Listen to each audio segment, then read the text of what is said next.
এই দেশে নির্বাচিত প্রতিনিধি না থাকার কারণে আমরা যে পদে পদে বিপদে পড়তেছি গত 17-18 বছর এই প্রক্রিয়ার কারণেই আজকে আমাদের এই সমস্ত অঞ্চলে তৃণমূল পর্যায়ে গ্রামীণ এলাকায় নানাবিধ সমস্যার সম্মুখীন আমরা নির্বাচিত হয়েছি 2 মাস হয়েছে।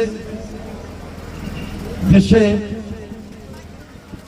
স্থানীয় সরকার প্রতিনিধি খুব একটা নাই, এলাকার চেয়ারম্যান নাই, মেম্বার নাই, যারাই আছেন অনেকে পলাতক আছেন, অনেকে কাজ করার মতো দীর্ঘদিন হয়ে গেছে, সেই সুযোগও নাই, কাজও হচ্ছে না।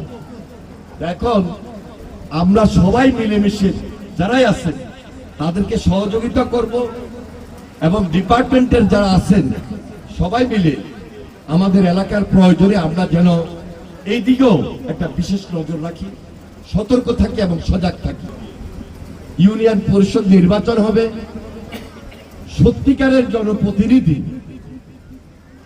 যেন নির্বাচিত হয়ে আসেন।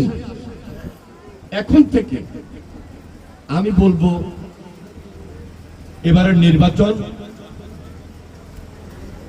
মনে রাখার মতো নির্বাচন হবে। এই কারণে বিগত জাতীয় সংসদ নির্বাচন আমরা যখন করেছি সেটাও কিন্তু একটা চ্যালেঞ্জের নির্বাচন ছিল।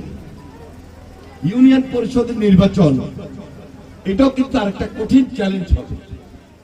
এখানে কিন্তু কোনো দলীয় মার্কা নাই, তার কারণে কিন্তু আরো কঠিন হবে।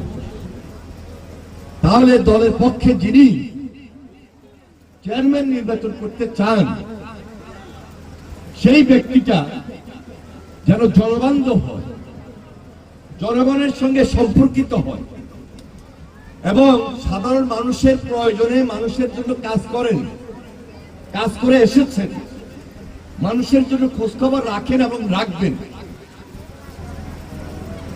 এই জিনিসগুলোর দিকে নজর রেখেই যেন তিনি প্রার্থী হন।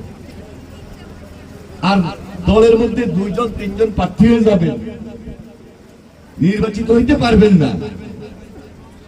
সুতরাং এটাও কিন্তু এখন থেকে আপনাকে মাথায় রাখতে হবে, যে কোনো সময় নির্বাচন চলে আসবে, নির্বাচন হবে। ইউনিয়ন পরিষদের যিনি চেয়ারম্যান হন, ইউনিয়ন পরিষদের যিনি মেম্বার সদস্য হন, খুব গুরুত্বপূর্ণ। এটাকে হালকা করে দেখার কোনো সুযোগ দেয় না, কারণ ইউনিয়ন পরিষদের নির্বাচিত প্রতিনিধিদের সঙ্গে আমার আপনার ভাগ্য জড়িত। কারণ ওই লোকগুলো যদি ভালো হয় আমাদের সমাজ ব্যবস্থাও ভালো হবে। কোনো কারণে ওই লোকগুলো যদি কোনোভাবেই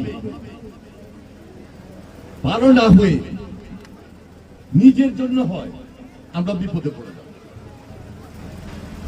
তাহলে আমরা এখন থেকে একটু সজাগ এবং সতর্ক থাকি। এখানে আমাদের ইউনিয়ন ইউনো সাহেব আছেন, তিনি সবসময় আমাদের এই উপজেলায় দেখাশোনা করেন, খোঁজখবর রাখেন। তবে আমাদের দায়িত্বটুকু বাড়ছে। প্রথমত আপনাদের আমাদেরকে মনে রাখতে হবে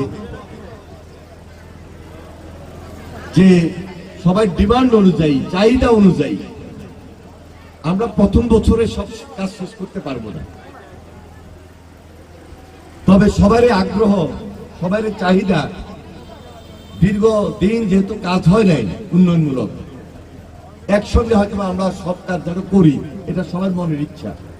কিন্তু মনে রাখবেন এই ধারাবাহিকতা আমরা রক্ষা করে আপনাদের প্রয়োজনে যা যা উন্নয়নমূলক কাজ করা দরকার সেই কাজটুকু আমরা হাতে নিব এবং সেই উদ্যোগ আমরা গ্রহণ করি।